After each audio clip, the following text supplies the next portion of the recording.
Hello class 12th के students, कैसे हैं आप लोग। तो आज के इस वीडियो में हम बात करेंगे कि डिफरेंट टाइप के जो यूनिट सेल होते हैं, चाहे वो प्रिमिटिव यूनिट सेल हो, वो बॉडी सेंटर्ड यूनिट सेल हो, वो फेस सेंटर्ड यूनिट सेल हो, वो जो भी तरह का यूनिट सेल है, वो सारे यूनिट सेल का हम एज लेंथ के लिए जो वैल्यू होती है वो, और ये जो रेडियस होता है उसका, यानी उसके अंदर जो एटम्स होते हैं उसका जो रेडियस होता है, ये हम कैसे कैलकुलेट करेंगे। आज के इस वीडियो में बस हम वही चीज़ के बारे में डिस्कस करने वाले हैं। आज की वीडियो बहुत इन्फॉर्मेटिव होने वाली है, क्योंकि हम नेक्स्ट वीडियोज़ में जो है डिफरेंट टाइप के न्यूमेरिकल्स करवाएंगे आपको ना, जो कि क्वेश्चंस जेई मेंस में, ठीक है, नीट में आते हैं, वो क्वेश्चंस जब कराएंगे तो ये सारा जो अभी हम वैल्यू आपको निकलवाएंगे, रेडियस जो है प्रिमिटिव यूनिट सेल का रेडियस, एटम का जो रेडियस है वो कितना होता है, उसका एज लेंथ कितना होता है, ये सारा चीज़ जो है न्यूमेरिकल्स में बहुत यूजफुल है। और इस सभी चीज़ों के बिना न्यूमेरिकल्स तो बननी नहीं है, एकदम कंफर्म रख लीजिए। तो इसी के लिए आज की वीडियो बहुत इंफॉर्मेटिव होने वाली है। वीडियो को लास्ट तक देखें जरूर, तभी तो समझ में आएगा सारा चीज़, ठीक है। तो आइए स्टार्ट करते हैं। तो मेरा नाम है विजेतानंद और आप देख रहे हैं आप ही का चैनल एकलव्य वाटिका। तो यहाँ पर हेडिंग आपको हम पहले ही यहाँ पे लिख दिए हैं, क्या है कि एटॉमिक रेडियस, जो एटम का जो रेडियस होता है वो, और उसका जो एज लेंथ होता है। एज लेंथ तो पता ही होगा, ये जो इमेजिनरी लाइन होती है, ये देखिए, दो एटम के सेंटर से जो लाइन जाती है यहाँ पर, या दो एटम को जो जोड़ती है, वो लाइन को क्या कहते हैं, एज लेंथ कहते हैं, ठीक है। समझ में आया। तो वही चीज़ों के बारे में बात होगी, और लास्ट में हम सभी यूनिट सेल के पैकिंग इफिशियंसी के बारे में डिस्कस करेंगे कि प्रिमिटिव यूनिट सेल यानी SCC, simple cubic unit cell का पैकिंग इफिशियंसी क्या है, फेस सेंटर्ड क्यूबिक सेल का पैकिंग इफिशियंसी क्या है, ठीक है, वो सारा देखेंगे। पैकिंग इफिशियंसी बोले तो कितना परसेंट वो जो है वो पूरे पार्टिकल से पैक है, यानी एटम से पैक है, और कितना परसेंट जगह जो है खाली है, that is called packing efficiency. तो आइए हम शुरुआत करते हैं। एटॉमिक रेडियस निकालेंगे, ठीक है। पहले हम लेंगे एकदम सिंपल वाला, यानी एफसीसी ले लेंगे, सिंपल बाद में ले लेंगे। फेस सेंटर्ड क्यूबिक सेल का हम रेडियस निकालेंगे, फिर एज लेंथ निकालेंगे, ठीक है। ये सारा निकालने के बाद सारा यूनिट सेल का देख लेंगे, और लास्ट में सभी यूनिट सेल का पैकिंग इफिशियंसी हम लोग निकालेंगे। तो आइए शुरुआत करते हैं। पहले एफसीसी का हम निकाल लेते हैं। किसका? एफसीसी। एफसीसी बोले बच्चे तो क्या होगा? फेस सेंटर्ड क्यूबिक सेल हो जाएगा हमारा। कितना मस्ती में याद, देखिए यार, ये इतना सिंपल चीज है ना, कोई हवा नहीं है, ये कोई तोप नहीं है, इतना सिंपल चीज़ है जो आप अंदाज नहीं कर सकते, ठीक है। अभी बैंड बजने वाली है सारे चीज़ों की, और ये सारा चीज़ बहुत इंपॉर्टेंट इसलिए है क्योंकि अगर न्यूमेरिकल आप जब सॉल्व करोगे तो इसका बहुत ही ज़्यादा इस्तेमाल होता है। तो इसी के लिए पहले हम लोग ये कर लेते हैं, उसके बाद न्यूमेरिकल तो खूब सारे करेंगे, और न्यूमेरिकल की वाट लगाएंगे, वाट जम के उस पर हल्ला बोलेंगे। देखिए कैसे। एफसीसी बोले तो फेस सेंटर्ड क्यूबिक सेल। हम लोग जानते हैं अगर एफसीसी का यूनिट सेल हम बनाए तो कुछ इस तरह से बनेगा, touring touring touring touring touring touring, इससे ये जुड़ गया, इससे ये जुड़ गया, इससे ये जुड़ गया, और इससे ये जुड़ गया। कहीं से कोई दिक्कत? अच्छा, अगर हम 2D में बात करें तो ये 2D में बात करें तो ये सिर्फ यही आएगा, और इस पर जो एक मतलब रहेगा यूनिट नहीं, एक अगर इस पर हमारा पार्टिकल रहेगा, एटम रहेगा, तो उसका हम लोग एटॉमिक रेडियस अभी कैलकुलेट करेंगे, ठीक है। तो भाई बने रहिए मेरे साथ, अभी कितना मस्ती में होने वाला है ये सारा चीज़। एफसीसी कॉर्नर्स पे 8 होंगे, और सभी फेसेस पे क्या होंगे, सभी फेसेस पे एक हमारा एटम रहने वाला है, एक लैटिस पॉइंट रहने वाला है। तो इस टाइप के यूनिट सेल को हम फेस सेंटर्ड यूनिट सेल बोलते हैं, जो हमने पहले ही डिस्कस कर दिया था इस सारी चीज़ों को, ठीक है। तो अब देखिए इसी चीज़ को हम 2D में बना के देखते हैं, क्योंकि एक ही फेस, अभी जो है ना एक ही फेस की बात होगी, यानी ये जो सामने वाला फेस था उसी के बारे में हम डिस्कस करेंगे। तो पहले हम जो है कुछ पार्टिकल्स बना लेते हैं, जिससे हम इसका फार्मूला जो है वो डिराइव कर पाए। एक ये बन गया, ला ला ला ला ला, हे आ,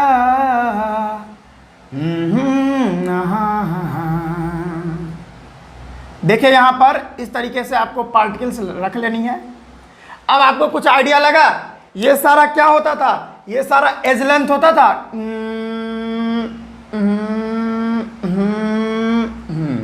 याद है, ये सारा क्या है, एज लेंथ है। हम आपको सिर्फ एक ही तरह से दिखा रहे हैं, यानी अगर यूनिट सेल कुछ इस तरह से होता है, यूनिट सेल अगर इस तरह से होता है तो हम आपको एक ही फेस दिखाना चाह रहे हैं, इधर का फेस दिखाना चाह रहे हैं।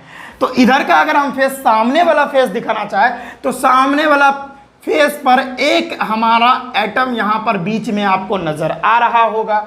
तो इसी चीज के बारे में अभी हम देखेंगे और इसका रेडियस वगैरह कैलकुलेट करके आपको बताएंगे। ठीक है, एक फेस का मिल गया तो सभी फेस का हमको कैलकुलेट हो ही जाएगा। ठीक है, हम फिर से इसको अच्छे से बना लेते हैं जिससे कोई भी प्रॉब्लम हम लोगों को नहीं आए। ना ना ना, चल अब हम क्या करेंगे, ये वाले को हम A मान लेते हैं। ठीक है, ये वाले को हम B मान लेते हैं, और ये दोनों जो बीच में जो लाइन से कनेक्ट होगा वो लाइन क्या होगा, यानी इतना दूर का जो डिस्टेंस होगा, यानी यहाँ से यहाँ तक का जो डिस्टेंस होगा, यहाँ से यहाँ तक का डिस्टेंस को हम A बोल सकते हैं, क्योंकि एज लेंथ, अरे भाई बार बार यूनिट सेल बनाना पड़ रहा है, इतना चीज़ तो आपको बहुत पहले पता था। मान के चीजिए यहाँ पर ये यूनिट सेल और यहाँ पर ये यूनिट सेल है, और इस दोनों के बीच का जो लाइन है वही तो लाइन यहाँ पर दिख रहा है आपको, वही तो एज लेंथ है। और वो लाइन को हम क्या बोलते हैं, एज लेंथ ही तो बोलते हैं। और ये एज लेंथ को हम किस चीज़ से दिखाते हैं, यानी इतना से इतना दूरी की दूरी जो है ए मानी जाएगी। तो यहाँ भी ए से बी तक की दूरी एज लेंथ है, जिसको हम ए से लिख दिए हैं। कोई प्रॉब्लम हुई यहाँ तक? नहीं हुई। अब देखिए बी और सी से जुड़ने वाले को भी हम एज लेंथ ही बोलेंगे, और यहाँ से लेकर यहाँ तक के डिस्टेंस को भी हम ए बोल देंगे। कोई दिक्कत? नहीं दिक्कत। तो ये ए बी सी, और यहाँ से एक ट्रायंगल बन जाएगा, देख रहे हो, ए बी सी, यहाँ से एक ट्रायंगल बन जाएगा। ए बी सी एक ट्रायंगल बन गया। तो अब देखिए हम क्या करेंगे, फ्रॉम ट्रायंगल या in triangle A B C, in triangle A B C, A B C triangle में, यानी ये बी है और ये सी मान लीजिए आप, क्या, तो इन ट्रायंगल ए बी सी, ये देख रहे हो यहाँ पर 90 डिग्री का एंगल बन रहा है, तो यहाँ पर पाइथागोरस थ्योरम लग सकता है। तो पाइथागोरस थ्योरम क्या बोलता है, यानी ए सी का square is equal to A B का स्क्वायर प्लस ए सी का स्क्वायर, सॉरी ए सी का square is equal to A B का स्क्वायर प्लस बी सी का स्क्वायर। ठीक है, बी सी का स्क्वायर, पाइथागोरस थ्योरम लगा देना। अब ए सी स्क्वायर बराबर क्या हो जाएगा, ए बी का स्क्वायर। अब देखिए ए बी का स्क्वायर, यानी ए है यहाँ पर, ये दोनों की ए बी की वैल्यू क्या है, ए है, तो ए का स्क्वायर हो जाएगा यहाँ पर, और प्लस में बी सी का भी वैल्यू ए है, तो यहाँ पर ए का स्क्वायर हो जाएगा। तो A C square is equal to A 2a square हो जाएगा। यहाँ पर कोई दिक्कत हुई? अरे भाई बहुत आसानी तरीके से आप बना सकते हो, यहाँ पर कोई दिक्कत है ही नहीं। ठीक है, अब ए सी स्क्वायर, अब ध्यान से आप देखो, A C square equal to 2a square हो गया। अब ध्यान से देखो, ये क्या है, ये एटम है, ये क्या है, ये भी एटम है, ये क्या है, ये भी एटम, सारा एटम है यहाँ पर। अब एटम का यहाँ पर देखियो सेंटर दिख रहा है, और यहाँ से यहाँ तक के डिस्टेंस को हम रेडियस मानते हैं, तो इसको हम r मान लेंगे। अब यहाँ भी देखिए, यहाँ भी देखिए, अब यहाँ पर मिडिल से तो नहीं गया है, लेकिन अगर आप मिडिल से करोगे तो मिडिल से आपको पता चलेगा। यहाँ भी ये देखिए, ये भी रेडियस है, यहाँ भी ये रेडियस है, यानी आर आर बराबर इतना का पूरा को हम 2r लिख सकते हैं। कोई प्रॉब्लम होगा? नहीं होगा। अब फिर देखिए, यहाँ फिर r है, यहाँ तक के डिस्टेंस को फिर r हम मान लेंगे, तो r 2r r 2r और r 3r और 4r हो गया बराबर 2a स्क्वायर, यानी ये पूरा मिलाकर क्या हो गया, 4r इजकल टू 4r का स्क्वायर हो जाएगा। AC का स्क्वायर है तो 4r का square is equal to 2a square, 4 का square 16r square is equal to 2a square. कोई प्रॉब्लम नहीं। अब देखिए क्या है ना, r इजकल टू क्या हो जाएगा, देखिएगा 2a स्क्वायर बाय 16। अब इसको कट कर दो, 1 और यहाँ पे 8, 2 8 जा 16, तो बराबर क्या हो जाएगा, R square is equal to A square by में 8। समझ में आ रही है बात। अब स्क्वायर हटा दो, बराबर क्या हो जाएगा, ए बाय स्क्वायर हटा दोगे तो ए ही बच जाएगा और बाय में 8। 8 को हम 2√2 लिख सकते हैं, 2√2। ए को हम 8 को हम 2√2 लिख सकते हैं। क्या है भाई, अब देखिए 2√2 का अगर स्क्वायर आप करो तो क्या होगा, 2 इंटू 2, ठीक है, और इंटू में √2, इंटू में √2, √2 और √2 करोगे भाई तो ये दोनों रूट मिलके यहाँ पर 2 बन जाएगा डायरेक्ट। यहाँ पे 2 लिख दो, 2 दूनी 4 और दूनी 8 हो जाएगा। तो वैल्यू तो आ ही गई हमारा। तो यानी 8 को हम 2√2 लिख सकते हैं, 2√2, और यही हमारा रेडियस का वैल्यू निकल गया यहाँ पर बच्चों। और इसको आप बहुत अच्छे से लिख लीजिए, वेरी इंपॉर्टेंट। आर की जो वैल्यू है ए बाय 2√2 आ गया हमारा, ठीक है। और यहाँ पर अगर ए हमको निकालना है, एज लेंथ निकालना है, तो ए बराबर हम लिख सकते हैं, देखिए क्रॉस मल्टीप्लाई कर दीजिए, ए बराबर हो जाएगा आर इंटू 2√2। ये भी आपका फॉर्मूला हो गया ए का, ठीक है। तो अब इसको लिख सकते हो, कितना आसानी से हम इसका फॉर्मूला अभी पता कर लिए। और यहाँ पर रेडियस यानी FCC, face centred cubic cell का कितना आसानी से हम यहाँ पर इसका रेडियस कैलकुलेट कर लिए, R is equal to A by 2√2। और यहाँ पर एज यानी ए जो है एज लेंथ, ये भी कैलकुलेट हो गया, क्रॉस मल्टीप्लाई कर दिया, आर इंटू 2√2 हो गया। तो आप इसको जल्दी से लिख लें, ठीक है। यहाँ पर आपको बार बार बताना पड़ रहा है कि R is equal to radius of an atom, ठीक है। और यहां पर ए बराबर एज लेंथ यानी दो एडजेसेंट एटम को जोड़ने वाली जो इमेजिनरी लाइन होती है उसी को तो एज लेंथ बोलते हैं ना बाबू। ये बहुत पहले हम आपको बता चुके हैं। तो जल्दी से इसको छापिए। ये तो एफसीसी का हो गया। अब हम आगे वाले यूनिट सेल का करते हैं। पहले आप जल्दी से इसको लिख लीजिए।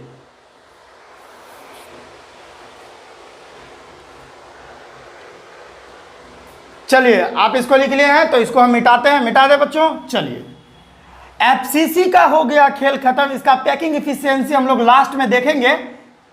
अभी तो हम इसका एटॉमिक रेडियस और एज लेंथ निकाल लिए हैं। ये दोनों वैल्यू याद रखिएगा, बहुत इंपॉर्टेंट है। न्यूमेरिकल जब आप सॉल्व करोगे तब ये बहुत काम देगा। और अभी हम पैकिंग इफिशियंसी निकालेंगे ना एफसीसी का, फिर भी ये काम देने वाला है, तो इसको याद रखिएगा, ठीक है। अब हम बात करते हैं BCC body centred cubic cell की। बीसीसी यानी बॉडी सेंटर्ड क्यूबिक सेल या यूनिट सेल। अरे बॉडी सेंटर्ड क्यूबिक सेल या यूनिट सेल, ओके। तो बॉडी सेंटर्ड क्यूबिक सेल क्या होता है कि कॉर्नर्स पर, सभी कॉर्नर्स पे, यानी यूनिट सेल के सभी कॉर्नर्स पे 8 लैटिस पॉइंट होंगे। यानी सभी कॉर्नर्स पर एक एक लैटिस पॉइंट होंगे। तो 8 कॉर्नर्स होता है तो 8 लैटिस पॉइंट वहां पर देखने को मिलेंगे। और एक हमारा लैटिस पॉइंट यानी एक एटम अगर ठीको ठीक एकदम बीच में, यूनिट सेल के पूरे बॉडी के बीच में अगर आ जाए तो इस तरह के यूनिट सेल को हम बॉडी सेंटर्ड क्यूबिक सेल या बॉडी सेंटर्ड यूनिट सेल बोलते हैं। ऐसा हम पहले ही बता चुके हैं। यानी यूनिट सेल है, ठीक है, बना दे रहा हूं, वैसे हम आपको पहले ही बता चुके थे कि कॉर्नर्स पर, सभी कॉर्नर्स पर एटम होंगे, सभी कॉर्नर्स पर लैटिस पॉइंट होंगे होंगे होंगे होंगे होंगे ही होंगे, और एक लैटिस पॉइंट बीच में होगा। तो इस तरह के यूनिट सेल को बॉडी सेंटर्ड क्यूबिक सेल या यूनिट सेल बोलते हैं। तो इसी में हम इसका रेडियस, एटॉमिक रेडियस और इसका एज लेंथ का कितना वैल्यू होता है वो अभी कैलकुलेट करके आपको बताते हैं। और जो बहुत इंपॉर्टेंट है भाई साहब, हर एक एग्जाम में आएगा, जेई में तो आता ही है, इस पर क्वेश्चन आने लगे हैं। तो हम क्या करते हैं, उसी पर हम अपना दिमाग लगाते हैं, ठीक है।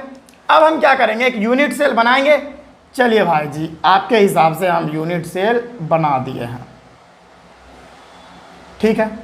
एक और यूनिट यानी एक और इस पर चढ़ाना पड़ेगा, इस तरह से कुछ। चलिए, और इसको इससे जोड़ देंगे, इसको इससे जोड़ देंगे, इसको इससे जोड़ देंगे और इसको इससे जोड़ देंगे। बन गया हमारा एक यूनिट सेल, ठीक है। कॉर्नर्स पर होंगे ही होंगे, ये बात आपको बता दिया हूं मैं। अब एक पार्टिकल को हम यहां रख लेते हैं, गुटरू, ठीक है। दूसरे पार्टिकल को हम यहां रख लेते हैं, इस कॉर्नर पे। तीसरे पार्टिकल को हम इस कॉर्नर पर रखते हैं।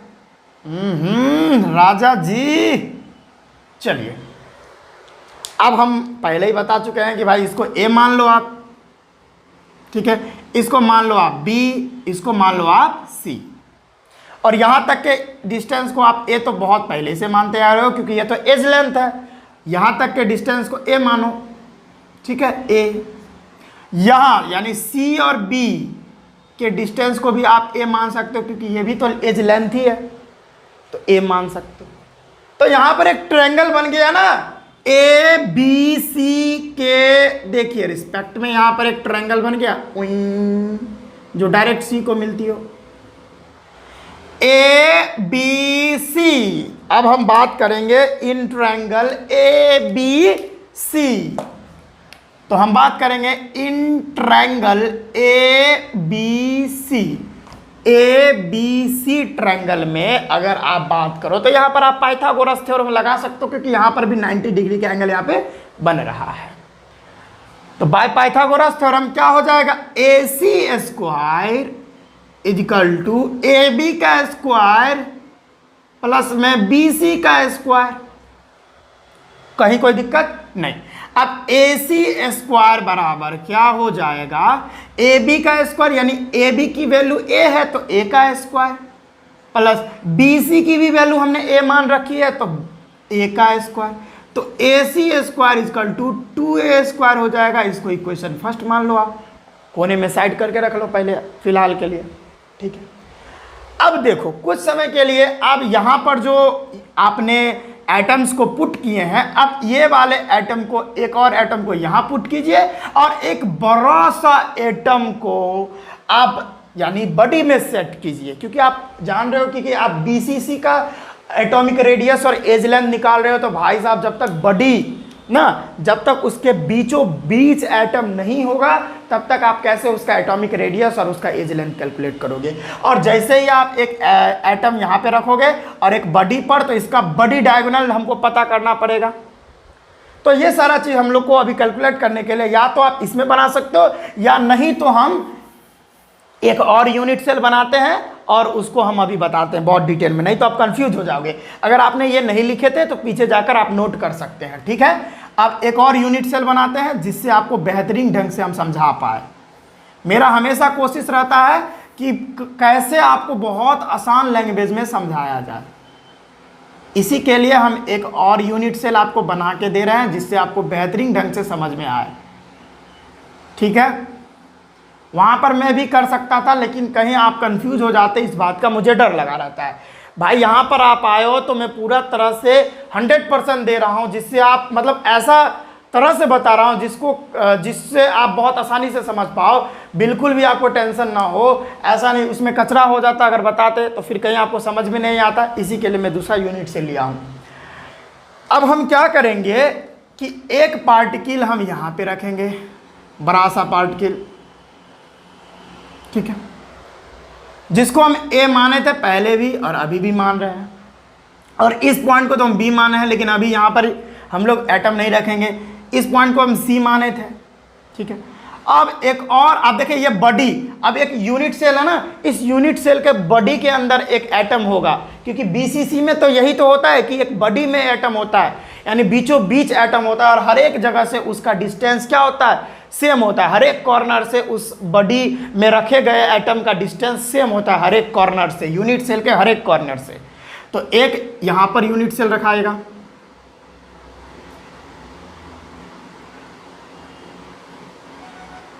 ठीक है। थोड़ा डायग्राम में प्रॉब्लम होता है मुझे, लेकिन उसके लिए माइंड मत कीजिएगा, आपको समझ में बहुत अच्छे तरीके से आ जाएगा, ठीक है। एक यहाँ रख लिया और एक इस कॉर्नर पर मैंने रख लिया, ठीक है। समझ में आ रहा है बच्चों? एक मैंने यहाँ रखा, एक मैंने यहाँ रखा और एक मैंने यहाँ रखा, जिसको हम ए मान दिए। ए बी सी, तो इस पॉइंट को हम डी मान लिए, कहीं से कोई दिक्कत? अब आप ध्यान दो, अब यहाँ पर ध्यान देने वाली बात क्या है, वेरी सॉरी मार्कर गिर गया। अब यहाँ पर क्या करना है, ये डायगोनल है, ये देखिए बड़ी डायगोनल से इस पॉइंट को आपको मिलाना पड़ेगा, तो मिला दीजिए आप। यहां से बड़ी डायगोनल का मिल गया, ठीक है। हाईलाइट कर देता हूं जिससे आपको कहीं से कोई दिक्कत ना हो। ये क्या है, ये बड़ी डायगोनल है यहां से, और याद रखिए यूनिट सेल में सबसे मैक्सिमम डिस्टेंस होता है एक पार्टिकल से दूसरे पार्टिकल का, वो होता है बड़ी डायगोनल का। और हम बहुत पहले आपको बता दिए थे कि इसका डिस्टेंस का वैल्यू क्या होता है, ठीक है। तो ये बड़ी डायगोनल हो गया।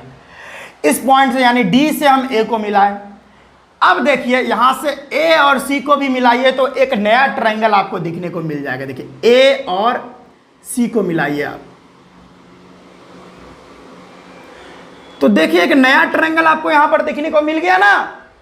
ओ भैया अब तो हो गई सावा सावा, अब तो बन गया भाई साहब। बस इतना ही आपको देखना था, क्योंकि आपने बीच में एक एटम रखने हैं, क्योंकि भाई बॉडी पर है। बॉडी यानी यूनिट सेल के बॉडी में यानी बीचों बीच सेंटर में एक एटम होगा, तो हमने रख लिया। और एक हमने इस पॉइंट पर रखा, जिसको हम पहले यहाँ पर एक एटम रखे, इसको ए मान लिए, यानी ये कॉर्नर को बी माने। यहाँ पर अभी हम एटम नहीं रखेंगे, उस वाले में रखे थे, यानी पिछला यूनिट सेल बनाए थे रखे थे, ठीक है। सी वाले में भी नहीं रखना है, डी में रखना है, ठीक है। अब यहाँ पर ये डायगोनल, बड़ी डायगोनल को हम जोड़े डी से ए को, तो ये बड़ी डायगोनल हो गया। अब यहाँ पर देखिए बड़ी डायगोनल हुआ, और यहाँ से ए और सी को भी हम मिला दिए, ये फेस डायगोनल हुआ, ठीक है। ये फेस डायगोनल हुआ, देख रहे हैं, इसको फेस डायगोनल बोलते हैं, क्योंकि फेस से जो है हम इसको मिला है और ये बॉडी में मिला है, तो ये वाले को बड़ी डायगोनल, इस वाले को फेस डायगोनल। और जिससे हम यहाँ पर देख रहे हैं एक 90 डिग्री का एंगल बन रहा है, तो यहाँ पर भी हम पाइथागोरस थ्योरम अप्लाई कर सकते हैं। तो हम बात करेंगे in triangle A C D, याद रखिए यहाँ पर in triangle A C D. A C D में हम बात करें, ए सी डी में बात करें तो ए डी स्क्वायर, देखिएगा A D square equal to क्या हो जाएगा, ए सी का स्क्वायर प्लस में सी डी का स्क्वायर या डी सी का स्क्वायर, सी डी का स्क्वायर। ये पाइथागोरस थ्योरम यहाँ पे लग गया। अब ए डी का स्क्वायर इक्वल टू क्या हो जाएगा, ए सी। ए सी की वैल्यू हमको तो पता ही नहीं है क्या होगी, हमको तो अभी पता नहीं है अभी, लेकिन अभी पता चलेगा कैसे, देखिएगा, ठीक है। ए सी का स्क्वायर, अच्छा सी डी तो हमको पता है, ये देखिए एज लेंथ है, याद पड़ा, ये एज लेंथ को तो हम ए ही मानते हैं। क्या भाई साहब मजा ही आ गया। तो सी डी के बदला हम ए स्क्वायर लिख सकते हैं।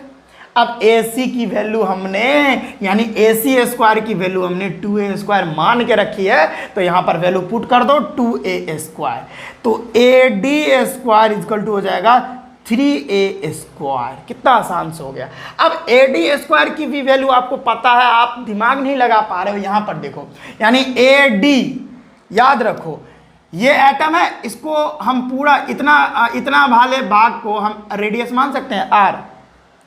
अब देखो ये पूरा एटम आ गया, तो यहां पर सेंटर होगा, तो इसको r और इसको r, यानी पूरा को 2r नहीं मान सकते।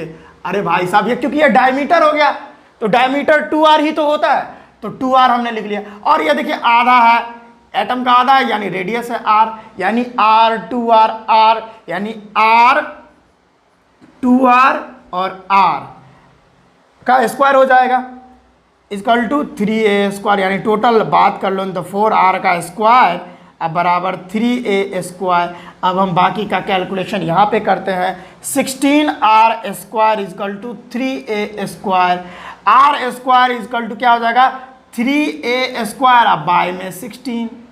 समझ में आ रही है, पल्ले पड़ रही है कि नहीं। अब r यानी स्क्वायर को हटाओ तो क्या हो जाएगा रूट अंडर 3 और a साइड में हो जाएगा, ठीक है। और बाय में अब देखिए r हटाए तो इसका जो है यार 4 का स्क्वायर क्या होता है 16 होता है, तो डायरेक्ट 4 लिख दो 4। तो r की जो वैल्यू आ गई हमारे पास वो √3a/4 हो गई, और यही होती है वैल्यू BCC के लिए जो रेडियस होता है, यानी बड़ी सेंटर्ड क्यूबिक सेल के लिए जो रेडियस की वैल्यू होती है वो √3/4 होती है। अगर आप यहाँ से a निकालना चाहो, एज लेंथ की वैल्यू निकालना चाहो, तो वो भी आप निकाल सकते हो। a बराबर हो जाएगा 4r/√3। यहाँ इसकी भी वैल्यू आपको निकल के आ गई। ठीक है, तो आप इसको भी छाप सकते हो बराबर से। मज़ा ही आ गया भाई साहब। और ये वैल्यू आप एकदम याद करके रखो भाई, न्यूमेरिकल बनाते समय बहुत इस्तेमाल में लाया जाता है। और हम पैकिंग इफिशियंसी निकालेंगे ना बडी सेंटर्ड क्यूबिक सेल का, BCC का, तो इसका हमको बहुत इस्तेमाल करना है। ठीक है, वहाँ पर इसका इस्तेमाल होगा, तो ये वैल्यू आपको याद रखनी ही रखनी होगी। ठीक है, तो आप इसको जल्दी से नोट कर सकते हो बच्चों, जल्दी से तनी नोट कर लो। तो नोट कर लिए हैं, फिर आगे बढ़ते हैं। अब बात करते हैं SCC, simple cubic unit cell के बारे में। भाई साहब वो मैंने पहले ही आपको डिस्कस कर दिया था, इसको मिटाने की कोई ज़रूरत भी नहीं है। यानी अगर हम बात करें SCC यानी सिंपल क्यूबिक यूनिट सेल या सिंपल क्यूबिक सेल की बात करें, यानी प्रिमिटिव यूनिट सेल की बात करें, दोनों सेम ही है। तो क्या होता है, ये देखिए यहाँ पर एक एटम, यहाँ पे एक एटम, और इस दोनों का जो न्यूक्लियस होगा वहाँ से यहाँ पे एक लाइन गया है, उसी को हम बोलते हैं क्या भाई साहब, उसी को तो हम बोलते हैं एज लेंथ। और अगर ये एटम है तो इसको R माने, ये एटम है तो इसको R माने। तो अब यानी ये जो A होता है, यानी सॉरी ये जो एज लेंथ होता है, इसको तो हम A से लिखते हैं। तो इतनी डिस्टेंस को हम A नहीं मान सकते, डेफिनेटली मान सकते हैं। और R बराबर इतना को हम 2R तो मान सकते हैं। तो यहाँ पर A बराबर क्या हो जाएगा, A बराबर हो जाएगा 2R। और R का वैल्यू अगर आप निकालना चाहो तो R बराबर क्या हो जाएगा, A/2 हो जाएगा। अरे भाई साहब कितना आसानी से ये निकल गया SCC का। तो आप इसको भी छाप सकते हो, कितना आसान था ना ये। SSC तो हम SCC हम बहुत पहले ही बता चुके थे आपको। ठीक है, तो ये बहुत इजी था, इसमें तो कुछ करना ही नहीं था, तो इसको भी आप लिख सकते हो। चलो भाई साहब आप लिख लिए हैं, तो इसको हम मिटा देते हैं, कोई दिक्कत, चलिए मिटा देता हूँ। तुम जो आए जिंदगी में बात बन गई रे, तुम जो आए जिंदगी में बात बन गई रे। चलिए, ये हमारा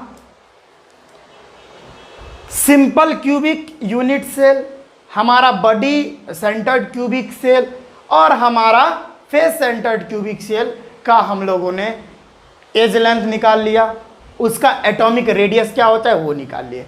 अब हम बात करते हैं पैकिंग इफिशियंसी की। अगर हम बात करें पैकिंग इफिशियंसी की, ठीक है, अब इसका फॉर्मूला क्या होता है, फॉर्मूला पे ही निकलेगा, यानी परसेंटेज पैकिंग इफिशियंसी, P और E हम लिख सकते हैं, कोई दिक्कत नहीं। परसेंटेज पैकिंग इफिशियंसी का बाबू फॉर्मूला होता है, लिख लीजिएगा, Z effective into volume of a atom, an atom, by में total volume of the unit cell, total volume of an unit cell, और इनटू में 100, क्योंकि परसेंटेज इफिशियंसी निकालना है ना, परसेंटेज पैकिंग इफिशियंसी, तो 100 करना पड़ेगा। ओके, तो ये फॉर्मूला होता है पैकिंग इफिशियंसी को निकालने का। तो इसको आप नोट कर सकते हो बच्चों। मज़ा ही आ गया भाई साहब, कितना आसान टॉपिक है ये आप खुद भी समझ नहीं पाओगे। देखो ना अभी कितना आसानी से ये बता दूंगा और कितना आसानी से आप समझ जाओगे, अरे मज़ा ही आ जाएगा भाई साहब। देखिए, तो ये हमारा पैकिंग इफिशियंसी का फॉर्मूला होता है, इसको आपको याद करना पड़ेगा। और कुछ बेसिक बातें आपको बता देता हूँ, क्योंकि एटम जो है वो क्या होता है, स्फेरिकल होता है, और स्फेरिकल कोई भी चीज़ रहे तो उसका वॉल्यूम हमको निकालना है। अगर कोई स्फेरिकल चीज़ रहे, अगर उसका वॉल्यूम हम लोगों को निकालना है, तो उसका वॉल्यूम हम लोग निकालते हैं 4/3 πr³ से, ठीक है। और अब हम जानते हैं यूनिट सेल जो होता है इस तरह से होता है, टुई टुई टुई टुई टुई टुई। अब इसको ए मानते हैं, इसको भी ए मानते हैं, और इसको भी ए मानते हैं, क्योंकि अगर हम किसी क्यूब का वॉल्यूम निकाले तो क्या होगा, L into B into H, L into B into H. तो L कितना है, A है, B कितना है, A है, H कितना है, A है। तो क्या हो जाएगा, टोटल वॉल्यूम A क्यूब हो जाएगा। आसान से हो गया। और कोई भी स्फेरिकल चीज रहे तो उसका वॉल्यूम 4/3 पाई आर क्यू से निकालते हैं हम। मजा आ गया। तो सबसे पहले हम पैकिंग इफिशियंसी किसका निकालेंगे, एफसीसी का निकाल लेते हैं। ठीक है, फेस सेंटर्ड क्यूबिक सेल का हम निकाल लेते हैं। सबसे पहले जो पैकिंग इफिशियंसी हम निकालेंगे वो एफसीसी का निकाल लेते हैं, या एफसीसी का छोड़िए, सबसे पहले हम सिंपल का निकाल लेते हैं क्योंकि सिंपल चीज पहले लिया जाता है। तो एससीसी का निकाल लेते हैं, सिंपल क्यूबिक यूनिट सेल या सिंपल क्यूबिक सेल।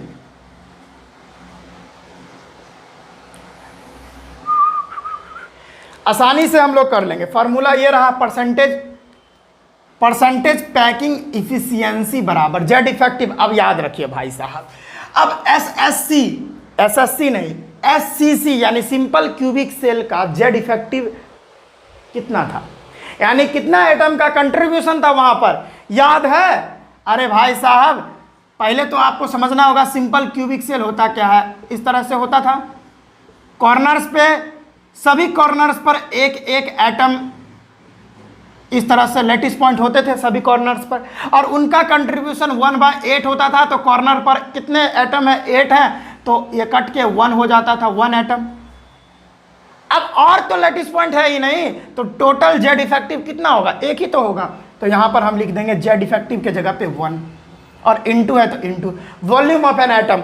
एटम का वॉल्यूम निकालना है तो एटम का वॉल्यूम 4/3 पाई आर क्यूब हो जाएगा, क्योंकि स्फेरिकल है एटम। तो स्फेरिकल चीज़ों को हम लिखते हैं 4/3, उसका वॉल्यूम निकालना है तो 4/3 पाई आर क्यूब। अब बाय में total volume of unit cell का टोटल वॉल्यूम भाई साहब यहाँ ए क्यू दे रखा है, हमने अभी बताया कैसे होगा, तो यहाँ पर ए क्यू लिख लीजिए। तो परसेंटेज पैकिंग इफिशियंसी अगर आपको निकालना है तो यहाँ पर 100 देना पड़ेगा, परसेंटेज है। तो 1 × 4/3 पाई और इंटू आर। अब बताइए भाई साहब, अगर जो एससीसी यानी सिंपल क्यूबिक यूनिट सेल के लिए अगर आर की वैल्यू आप कैलकुलेट करना चाहे तो वो कितना था भाई साहब, याद रखिए कितना था। एससीसी के लिए अगर आप कैलकुलेट करना चाहे तो क्या होता था, A = 2R और R = क्या हो जाएगा, A/2 हो जाएगा। तो यहां पर R के जगह पर क्या लिख सकते हो आप, A/2 लिख सकते हो, इसका होल क्यूब हो जाएगा, और बाय में A³ इंटू में 100। ठीक है, अब हम इसको तनी मिटाते हैं जिससे हमारा थोड़ा स्पेस बन जाए, जिससे हम इसको सारा चीज़ को क्लियर करें। अब परसेंटेज पैकिंग इफिशियंसी का बात करें तो क्या हो जाएगा, 1 × 4/3 पाई इंटू A³ ना, A³/2 का क्यूब क्या हो जाएगा, 8 हो जाएगा, बाय में A³ और A³ से A³ तो मर जाएगा, इंटू में 100। यहाँ पर क्विंग क्विंग मज़ा आ रहा है।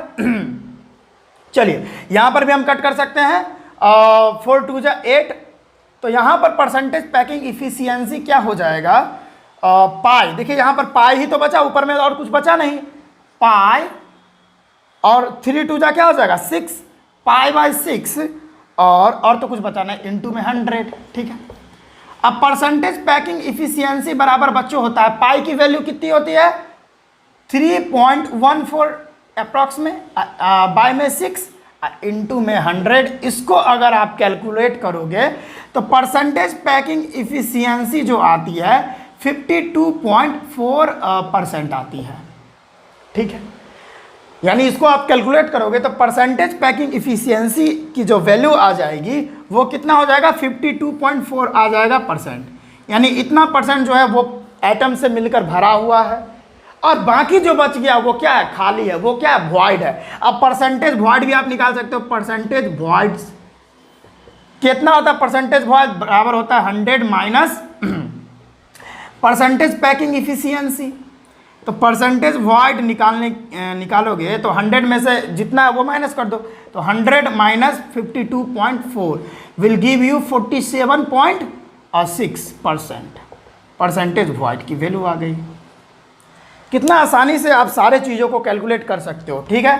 तो ये सारा चीज़ याद रखना, जब आप न्यूमेरिकल सॉल्व करोगे तो ये सारे वैल्यूज़ की आवश्यकता वहाँ पर पड़ेगी। तो भाई साहब जल्दी से इसको नोट कर ले, ये तो एससीसी का था, ये सिंपल क्यूबिक सेल का था, सिंपल क्यूबिक यूनिट सेल का था। उसके बाद हम आगे देख लेते हैं, पहले आप इसको लिख ले, नोट कर ले जल्दी से भाई साहब। क्या बच्चों, तो आपने इसको नोट कर लिया। अब हम इसको मिटाते हैं, एससीसी था, अब हम बीसीसी का देख लेते हैं, बॉडी सेंटर्ड का देख लेते हैं। मिटा दे बच्चों, चलिए भाई साहब मिटा देते हैं। तुम जो आए जिंदगी में बात बन गई रे,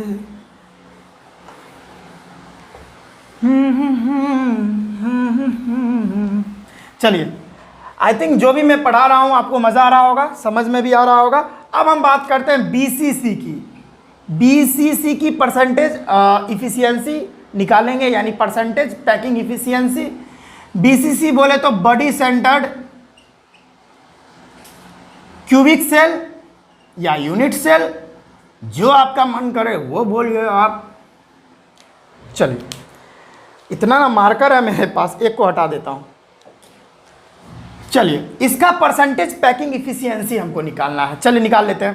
परसेंटेज पैकिंग इफिशियंसी बराबर हो जाएगा जेड इफेक्टिव नंबर कितना होता है इसका, यानी कितना एटम इस यूनिट सेल में कंट्रीब्यूट होता है।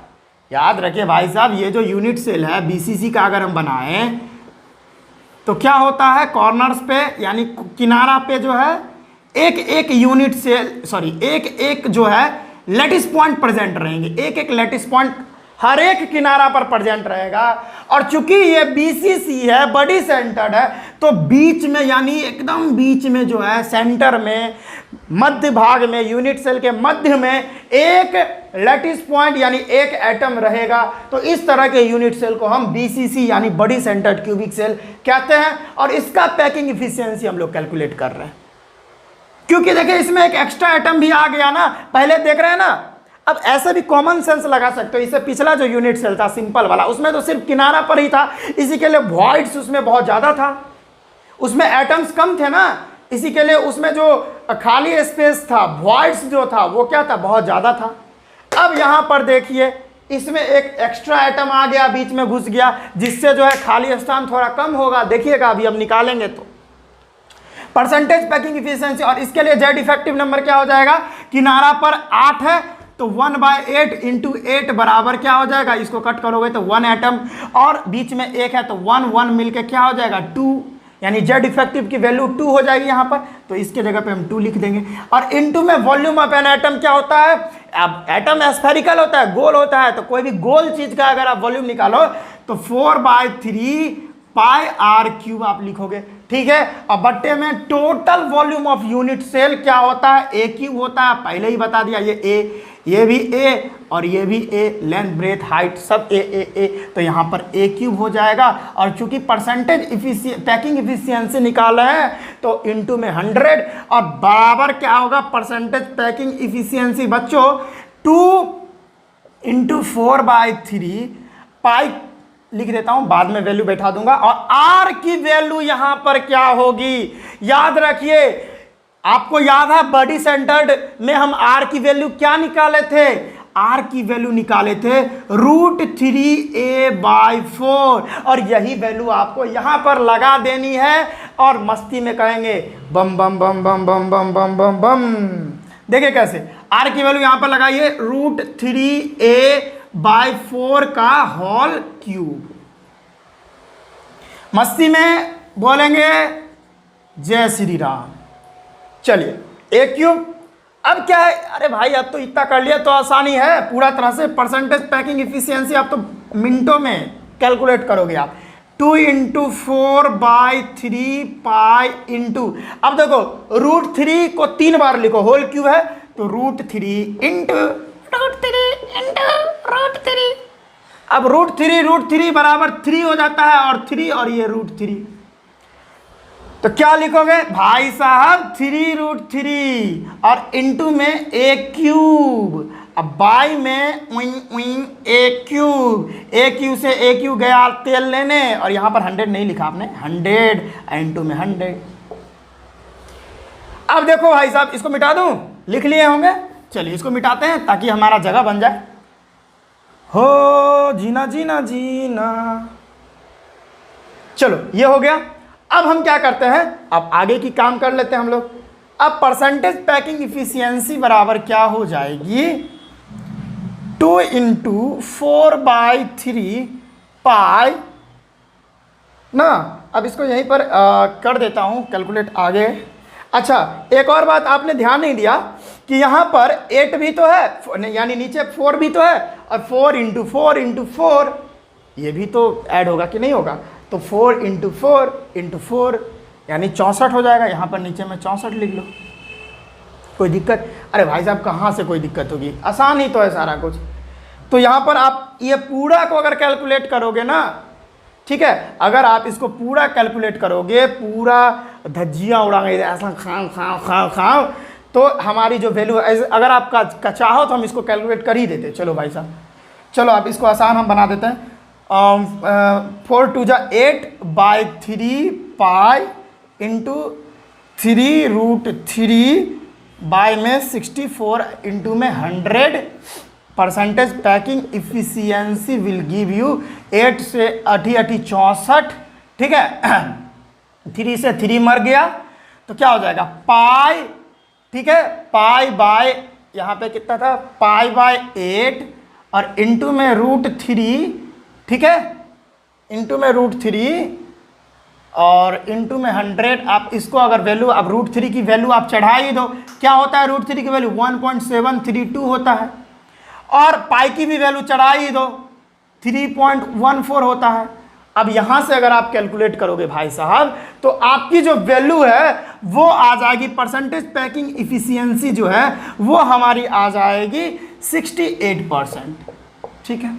यहां से अगर आप कैलकुलेट करोगे तो वैल्यू 68% आएगी। और परसेंटेज वॉइड्स अगर आप कैलकुलेट करना चाहते हो तो 100 minus packing efficiency, percentage packing efficiency, यानी वॉइड निकल के आ जाएगा 100 माइनस 68 विल गिव यू 32%। समझ में आया? तो परसेंटेज वॉइड्स क्या हो जाएगा, 32%।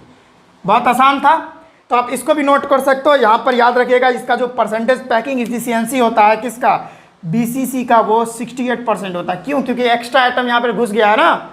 सिंपल में तो सिर्फ कॉर्नर पर ही था, अब यहाँ पर बॉडी में आ गया एक एक्स्ट्रा आइटम, इसी के लिए इसका परसेंटेज पैकिंग इफिशियंसी 68% हो गया है। और वॉइड यानी खाली जगह भी कम हो गया है, देख सकते हो। तो आप इसको भी नोट कर सकते हो जल्दी से, थोड़ा जल्दी कीजिएगा बच्चों। चले बच्चों, आप इसको लिख लिए हैं तो तनी हम मिटा देते हैं। जुम्बारे जुम्बारे जुम्बारे जुम, जुम्बारे जुम्बारे जुम्बारे जुम।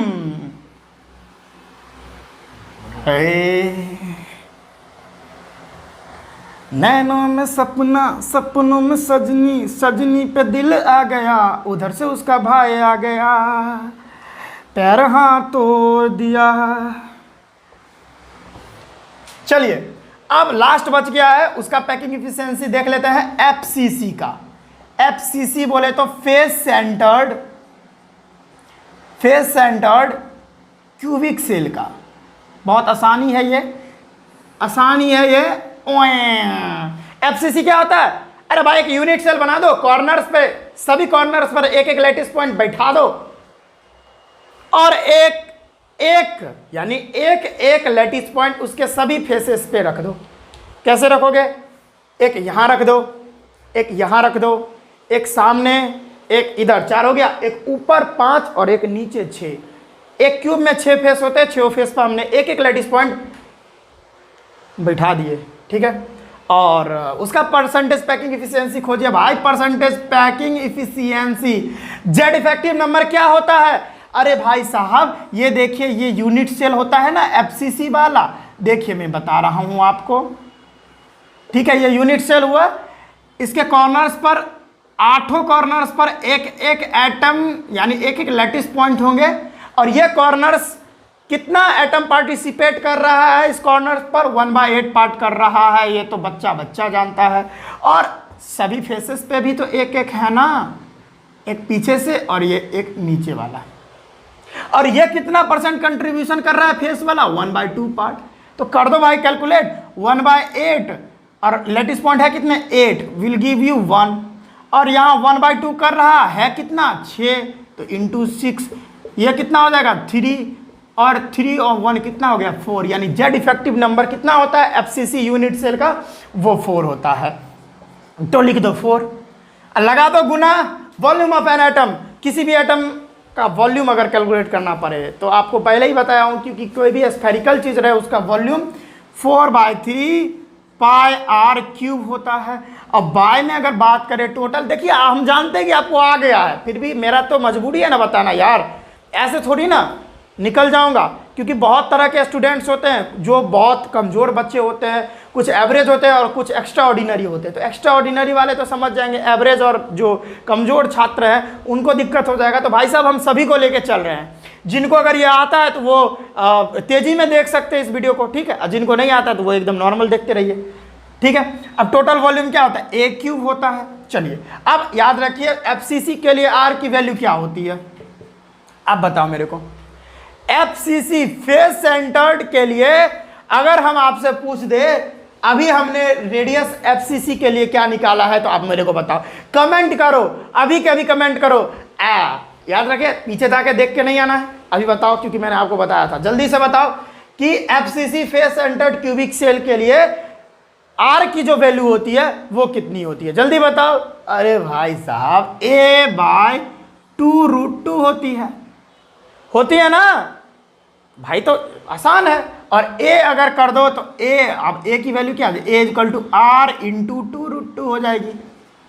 सभी मैंने पीछे बताया, बस यही वैल्यू कर दो कैलकुलेटर, इंटू में 100 कर दो, क्योंकि परसेंटेज पैकिंग इफिशियंसी निकाल रहे हैं। तो 100 क्या हो जाएगा 4/3 इंटू 4, ओ वेरी सॉरी यहाँ 4 है, 4 इंटू 4/3 पाई और आर क्यूब, यानी आर का वैल्यू कितना है a/2√2, इसका होल क्यूब कर दो, और बाय में a क्यूब और इंटू में 100।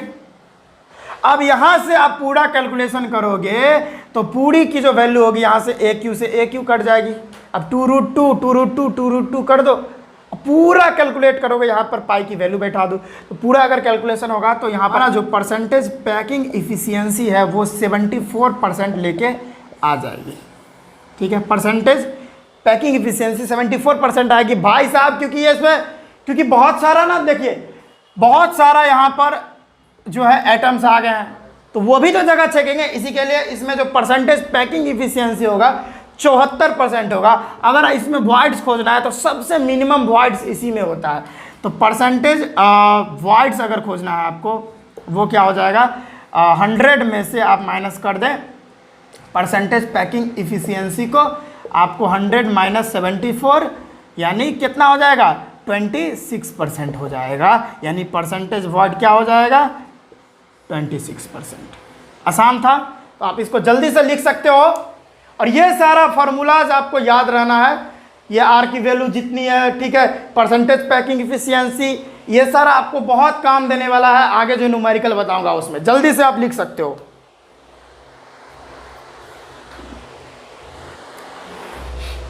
ठीक है बच्चों, तो आप इसको नोट कर लिए होंगे।